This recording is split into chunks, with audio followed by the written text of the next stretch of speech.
मंदिर में अगर दिया लगाने जा रहे हो, बाती लगाई है आपने मंदिर के अंदर, तो कुछ देर बैठिए, कुछ देर स्मरण करिए। हमारे यहां तो यहां तक कहा गया है कि किसी मुर्दे को अगर जलाया भी जाता है तो कपाल क्रिया तक रुकना पड़ता है कि थोड़ा रुकिए, कोई पीछे से आकर कुछ करना जाए। दीप जलाएं, थोड़ी देर रुकिए। और दीप का भी नियम है महाराज, दीप का भी नियम है। दिए में जो फूल बत्ती लगती है, गोल बत्ती लगती है, गोल वाली, ये बत्ती हमेशा कोई विष्णु भगवान की पूजन कर रहे हो, शिव जी की पूजन कर रहे हो, कोई अन्य देवता का अगर आप स्मरण कर रहे हो तो गोल बत्ती लगाई जाती है। भगवान के मंदिर में पूजन कर रहे हो तो गोल बत्ती लगा।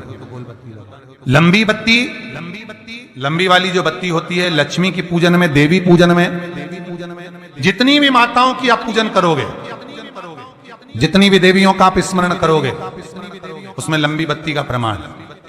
पितरों की पूजन में लंबी बत्ती का प्रमाण है। पितरों को कभी गोल बत्ती नहीं लगती। आप मटके के पास में, परिंदे के पास में, जल के पात्र के पास में कोई भी अगर दिया लगाएंगे तो वहां गोल बत्ती रखकर लगाएंगे तो घर में लक्ष्मी नहीं टिकेगी।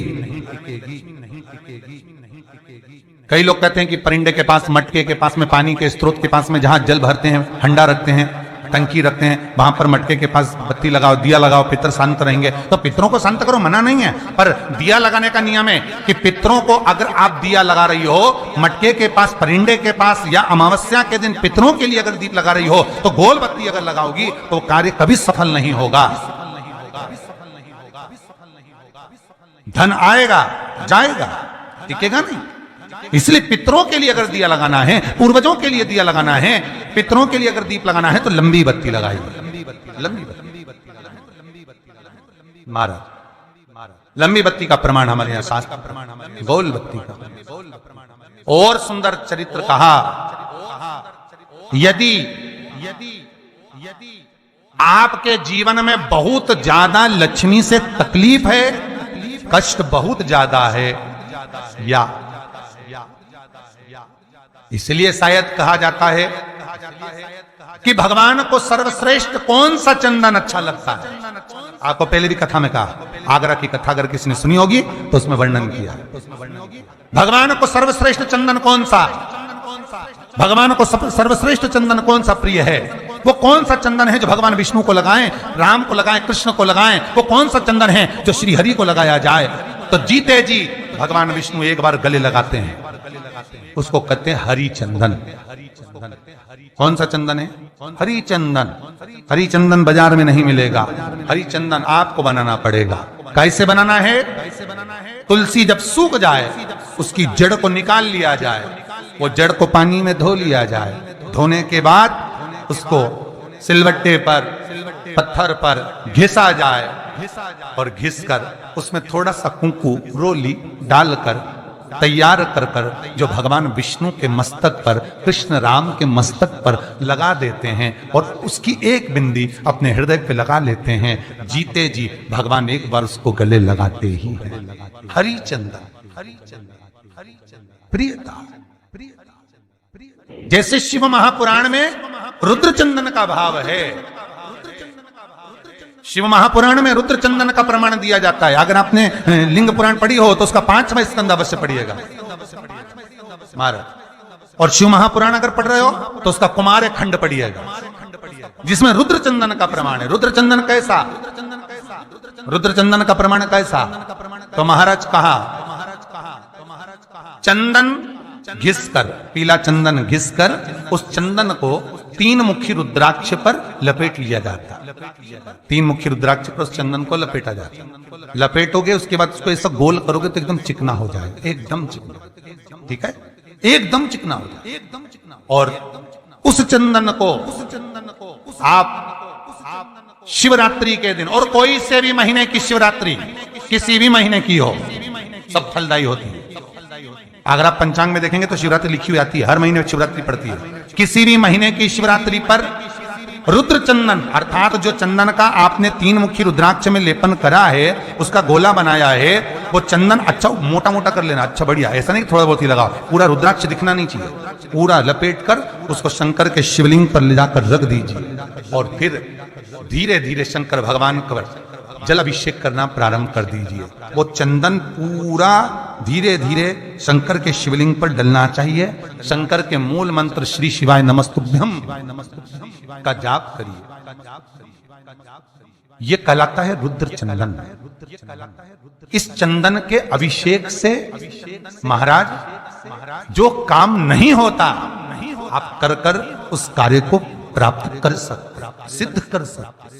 रुद्र चंदन, हरि चंदन, रुद्र चंदन, ये वो चंदन है जो जीवन का सुख प्रदान करने वाले, हरि तत्व देने, मंगल है, राहु है, केतु है, दशा बेकार चल रही है, लक्ष्मी नहीं आ रही, कष्ट बहुत है, फैक्ट्रियां नहीं चल रही, कहीं मत जाओ, मेरे शिव की शरण में जाकर एक बार शिव महापुराण को पूरी सुनो। शास्त्र के हटकर कुछ नहीं बोलेंगे, जो शास्त्र सम्मत है, स्कंद पुराण में, विष्णु पुराण में, नर्मदा पुराण में, लिंग पुराण में, शिव महापुराण में, भविष्य पुराण में जितनी जितनी बातें लिखी होती है उसको छाट छाट कर लेकर आते हैं, आपको बता देते हैं कि आप ये कर लो, उससे फायदा मिल जाएगा। कोई ज्योतिषी नहीं, कोई कुछ नहीं, बस केवल भजन करो, शंकर का अनुमोदन करो और विश्वास रखो शंकर पर, तो किसी को 1 रुपया देने की जरूरत नहीं पड़ेगी। भजन करो, विश्वास शंकर पर रखना, जन्म मरण और परण वो देगा, सुख वो देगा, समृद्धि वो देगा। जिसके घर में बहु रिद्धि सिद्धि हो, जिसके घर में अमोद और प्रमोद पोते हो, जिसके घर में शुभ और लाभ दरवाजे पर बेटे बनकर विराजमान होते हो, जिसके घर में स्वयं अखंड सौभाग्य देने वाली पार्वती हो, जिसके घर में लक्ष्मी देने वाली लक्ष्मी बेलपत्र के पेड़ के नीचे झाड़ू लगाती हो, जो स्वयं सरस्वती को स्वर प्रदान करता है, वो शंकर है। जब सब कुछ उसके पास में है, कुबेर का खजाना वो चोर को दे देता है, जब सर्वस्वता उसके पास है, तो आप इधर उधर डोलते क्यों हो? क्यों डोलो? उस पर विश्वास रखो। वो शंभु, वो शंकर, वो त्रिकालदर्शी, वो कैलाशी, वो अविनाशी सुख देगा, आनंद देगा। पाने का तरीका केवल उसको रिझाओ। जो मंदिर आपसे दूर हो, जिस मंदिर में कोई नहीं जाता, जिस मंदिर में कोई दिया तक नहीं लगाता, उस मंदिर में तुम जाओ और उस मंदिर में एक दिन जाकर प्रकाश करता रहना, एक बार दिया जला कर आना, मंदिर की सफाई करी आना, शंकर जी पे जल चढ़ाकर उनको स्नान कराकर कोई पत्ती पेड़ पौधे की पास में तोड़ के चढ़ाए आना। 2-4 बार कर कर देखना कितना शांति, कितना धीरज, कितना आनंद, कितनी समृद्धि, कितनी लक्ष्मी मिलती है। तुम करोगे तुम्हारा पेट भराएगा, हम करेंगे हमारा पेट भराएगा। स्वयं करिए, स्वयं करिए, स्वयं करिए। ओ ब्रह्मलोक के देवता ब्रह्मा हैं, बैकुंठ के देवता भगवान विष्णु हैं, और मृत्यु लोक का अगर कोई देव है तो वो महादेव है, केवल शंकर, केवल शिव, केवल शिव, मृत्यु लोक का देव।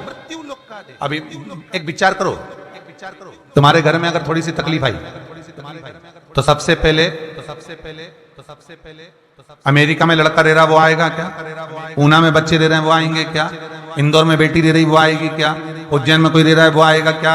सबसे पहले वो आएगा जो तुम्हारे घर के पास होगा या घर के करीब में होगा, बिल्कुल लगा हुआ होगा या घर में होगा। अब आप कहां रहते हो? जितने लोग कथा सुन रहे हैं सही बताना, कहां रहते हो? पृथ्वी पर मृत्यु लोक में रहते हो। और पुकार किसको रहे हो? ब्रह्मलोक में।